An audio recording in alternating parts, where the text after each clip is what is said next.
আসসালামু আলাইকুম রহমতুল্লাহি ওয়া বারাকাতুহু। সম্মানিত দর্শক ও শ্রোতা, আজকের আলোচনার বিষয়বস্তু হলো আব্দুল্লাহ ইবনে আনসারী রাদিয়াল্লাহু তাআলা আনহু ও তার স্ত্রী কেমন করে সালাত আদায় করতেন। মসজিদে নববীতে রাসূল করিম সাল্লাল্লাহু আলাইহি সাল্লাম যখন বয়ান পেশ করতেন, যখন আলোচনা উপস্থাপন করতেন, সাহাবায়ে কেরামগণ এই আলোচনা শুনে বাড়িতে গিয়ে এই আলোচনা আবার মুশাআরা করতেন। আব্দুল্লাহ ইবনে আনসারী রাদিয়াল্লাহু তাআলা আনহু এত গরিব সাহাবী ছিলেন যে তার মতো গরিব হয়তো জমিনের উপরে, আসমানের নিচে আর ছিল না, আর হবেও না। কেমন গরিব ছিলেন। একদিন আব্দুল্লাহ ইবনে আনসারী রাদিয়াল্লাহু তাআলা আনহু মসজিদে নববীতে নবীজির মুখ থেকে, জবান থেকে বয়ান শুনতেছে। বয়ান শুনতে শুনতে দেরি হয়ে গেল। বাসার মধ্যে গেলে স্ত্রী তাকে জিজ্ঞাসা করলো, স্বামী গো, রে স্বামী, আপনার আজকে এত দেরি হলো কেন?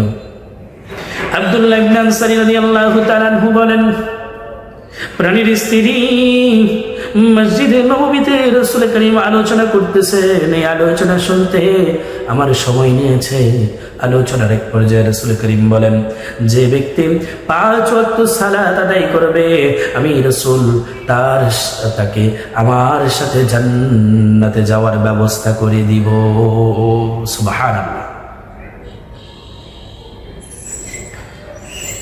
সম্মানিত দর্শক ও শ্রোতা, আব্দুল্লাহ ইবনে আনসারী রাদিয়াল্লাহু তাআলা আনহুর স্ত্রী শুনে বলতেছে, স্বামী, আপনি 5 ওয়াক্ত সালাত আদায় করে রাসূলের সাথে জান্নাতে যাবেন। আমি আপনার স্ত্রী, আমিও রাসূলের সাথে জান্নাতে যেতে চাই। এই 5 ওয়াক্ত সালাত আদায় করার জন্য আপনি আমাকে সুযোগ করে দিতে হবে। কিছুদিন পরে আব্দুল্লাহ ইবনে আনসারী মসজিদে নববীতে যাচ্ছে না। 3 দিন হয়ে গেল।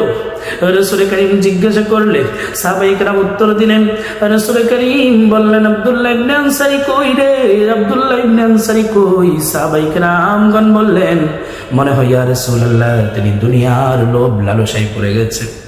রাসূল বলতেছেন, না না না, আমি আব্দুল্লাহ ইবনে আনসারীর বাড়িতে যাব। আব্দুল্লাহ ইবনে আনসারীর বাড়িতে গিয়ে আমার রাসূল কারা নাড়লেন, সালাম দিলেন, আসসালামু আলাইকুম, আসসালামু আলাইকুম, আসসালামু আলাইকুম। 3 বার যখন সালাম দিলেন, 3 বার যখন রাসূল করিম সাল্লাল্লাহু আলাইহি সাল্লাম সালাম দিলেন, কোনো জবাব পাচ্ছে না।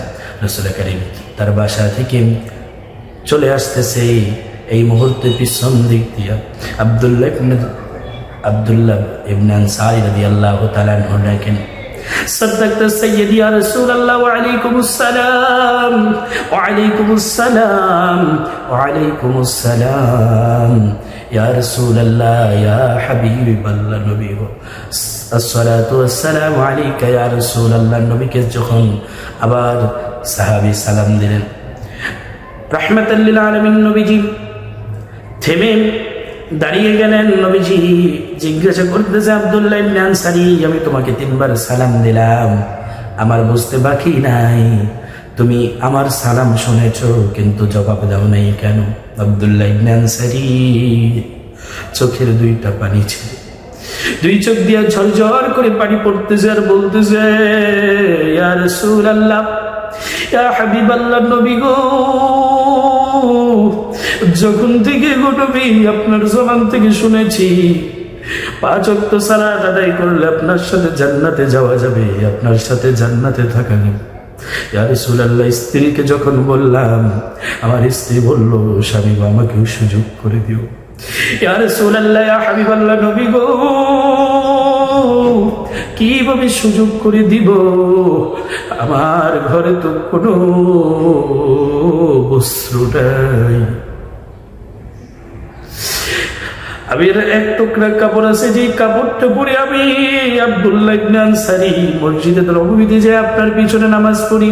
ইয়া রাসূলুল্লাহ, এছাড়া আমার আর কোনো সম্বল নাই। ইয়া রাসূলুল্লাহ, ইয়া হাবিবাল্লাহ, আপনি একটু আমার ঘরের মধ্যে আসেন। রাসূল করিম ঘরের মধ্যে যায় দেখলেন একটা গুহা, অন্ধকার গুহা। রাসূল জিজ্ঞাসা করলেন, এই গুহা কেন? আব্দুল্লাহ ইবনে আনসারী বলেন, ইয়া রাসূলুল্লাহ, আমি তাড়াতাড়ি আপনার সালাম ফেরানোর পরেই বাসায় চলে আসি। চলে এসে আমি আমার পরনের কাপড়গুলো আমার স্ত্রীকে দিলেন। আমি গুহার মধ্যে আশ্রয় নিলে আমার স্ত্রী আবার নামাজ আদায় করে নেয়। এমনি করে গো ইয়া রাসূলুল্লাহ, আমি আর আমার স্ত্রী নামাজ আদায় করছি। রাসূল করিম সাল্লাল্লাহু আলাইহি সাল্লাম বললেন, আব্দুল্লাহ ইবনে আনসারী, আমি কথা দিলাম রে আব্দুল্লাহ ইবনে আনসারী, তোদের দুইজনকে ছাড়া আমি রাসূল জান্নাতে যাব না। জোরে বলি না সুবহানাল্লাহ। আল্লাহ আমাদেরকে প্রত্যেককে, আমাদের সকলকে 5 ওয়াক্ত সালাত আদায় করার তৌফিক দান করুক। সকলে বলি আমিন। ওয়া আখিরু দাওয়ানা।